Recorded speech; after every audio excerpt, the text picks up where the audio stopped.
would think people should start preparing now. We don't want to wait until November or December of 1999. When should people start?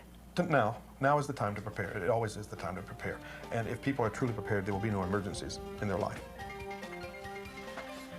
Okay, James. Now we've talked about canned goods and other non-perishables that are typically and readily available at the supermarket, but there are also some wonderful alternatives to foods when preparing for any kind of disaster. Let's talk about some of these. Well, you can actually do your own in-home food production with an in-home dryer, and you can dry veggies and fruits, even herbs. Yeah. And you can do flower arrangements if you want. Lots of things you can do. Dry them in your own home. Great. Flowers in a disaster, why not? What are some of these other things? Let's look at these. There's commercial drying. And in fact, most of us, if we knew how much dried food we ate, we'd be surprised because when we eat out, there's a lot of dried food in our So this is called dehydrated? This is dehydrated or commercially dried foods. Okay. And virtually everything can be dried. And it comes in cans, and they store for a really long time. You can get a wide variety. It's fairly inexpensive. In fact, you can reduce your cost of living and the cost of your lifestyle by having food like this instead of in wet here's an example of the pasta dry. Pastas are perfectly dry. And here's after it's been rehydrated.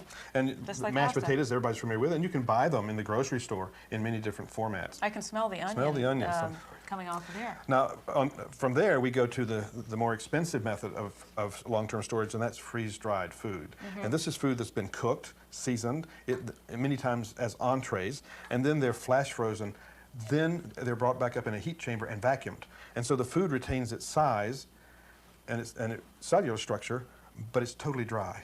And it lasts for a long time. But as I said, it's a little bit expensive. So this is a fully prepared meal. This has chicken, and it has some red peppers in it, and the pasta and the sauce and everything. All ready to go. It's great. Just a little hot water, and we're off and running. So what are so the advantages and disadvantages of dehydrated and freeze dried? Let's review that. Right. Dehydrated is less expensive, more popular, and more options.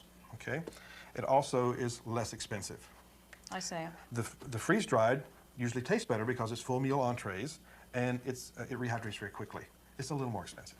I see. And then what we can do is that people should know about is you can buy these programs where companies will provide you with full food systems for your family for a certain number of people, whether it's a month, 6 months, a year, whatever you desire. And you can buy it in the dried version, or the dehydrated version, which is a dried version, or you can do the freeze-dried version, or you can mix and match. You can have it either way you want it. Exactly. We just recommend before you make the big purchase orders, you probably want to try some of their samples before you make that kind of commitment for your food preparation programs. You don't want to do anything weird, remember? And the important thing is that they eat what they store and store what they eat. So they should know that if they buy it, they must assimilate it into their diet. And the most important part, after you buy it, must store it in the area where you live. Don't put it in the garage, don't put it in outside, keep it in the home where you live. Very important. Cabinets, above your cabinets, if you have to store in closets, under your furniture. Underneath the bed, whatever. Better that than in your garage. But right. You know, I have to try this though. Just sample the goods here. Really good. Very good. We shouldn't have to compromise our lifestyle, just our quality of life, just because we're in disaster What mode. is your life worth when you're in an emergency?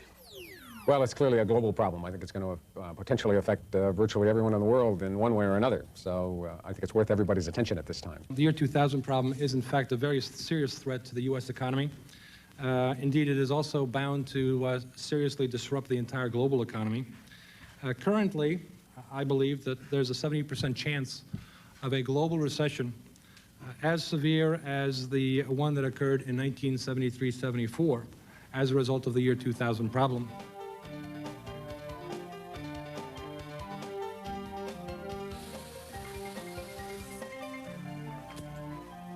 It's hard to imagine that something as basic as water could be affected by the Y2K computer problem.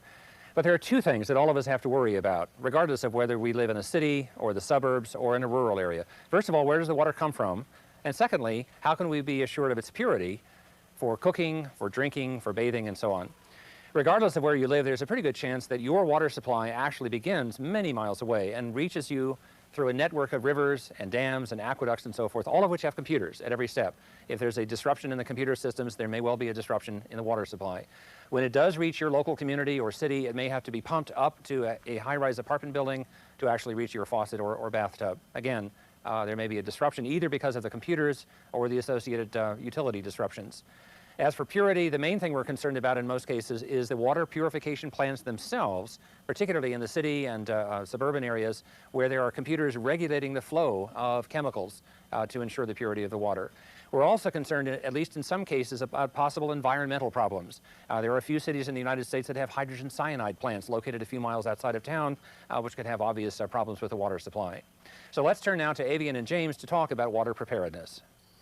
Well, you certainly can't get more basic than water. Water is the absolute basic for life. So now, if Y2K were to cause problems in delivering a supply of drinking water, what are some of the things that we can do? Well, it's very simple. It may not be easy, but it's very simple. One stores a gallon of water per day for 14 days for each member of the family. So then you just do the math. So for 2 people, it'd be 28 gallons and beyond. That's correct. Well, that's pretty simple. So like this is a 55-gallon drum. So this would be about a supply for 2 months for one person. So Correct. that gives people an idea of the Volume. the volume. Here's 5 gallons. 5 so gallons. this would be About a week. Yeah, exactly. For with this one container.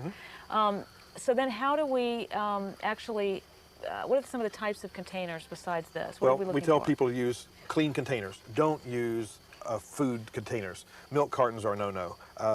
Ketchup bottles, things of that nature. And don't store it in bleach bottles. It can be dangerous. Someone might mistake it and drink full bleach, so full strength bleach, and you want to avoid that. So we ask them to store in clean containers. And then you have to get some kind of filtration device. So first of all, how do we treat it? We Okay. treat water, first of all, with chemicals. And sodium hypochlorite, which is found in bleach, you take 2 drops per quart of water. You just drop a couple of drops per quart, if it's fairly clear, and you shake it up. Let it Very dissolve, let it evaporate some of the sodium hypochlorite, and you have drinkable water. Well, and after all, the water we drink anyway is chemically treated for the most It's very part. much like what the city water system would do. And what about boiling? Boiling is a great way to do it, but you need 20 minutes. That uses a lot of fuel sometimes, so you want to make sure that you have enough fuel to do that with, and then you have to aerate the water after it's boiled. Okay. Now, you mentioned filtration system. That shouldn't be required for every amount of drinking water. Only but- for dirty water that has stuff in it. And I wanted to show this simple filter where you just drop the element in and then just pump the water through, and it should come out clean. Clean water. Great. You put that water into a clean container and you can store it for a period of time. So how do we actually store water for this kind of volume? Where do we store it? Water should be stored only in the living area. And the important thing sense. is that we utilize living area because that water is part of our essential needs.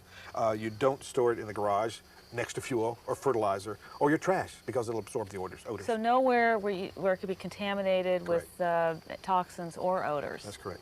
Now, what about additional sources of water? Every home has 30 to 75 gallons of water in the hot water heater, in the plumbing system, in the pipes, the lines that run in the home, in the back of the toilet, not the toilet bowl, obviously. And you can fill your tubs and sinks with water if you anticipate some kind of emergency. So that might be something that people might want to do the night before the event, is actually fill up their tubs That's of great. water. And also even for pools, and like here we Yeah. have a hot tub sauna. A hot tub is a perfect way to get water, but you must boil it and treat it in order for it to be drinkable. And a waterbed. I know everybody asks the question.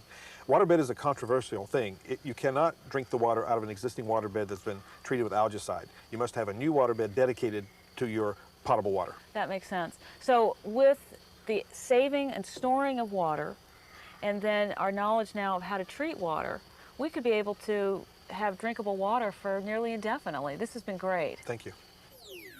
The solution, unfortunately, is massive, painstaking, and labor-intensive. It will take a lot of time to rewrite lines of computer code in existing systems, to buy new ones, or put in place backup plans so that essential business and government services are not interrupted. With millions of hours needed to rewrite billions of lines of code in hundreds of thousands of interdependent organizations, this is clearly one of the most complex management challenges in history.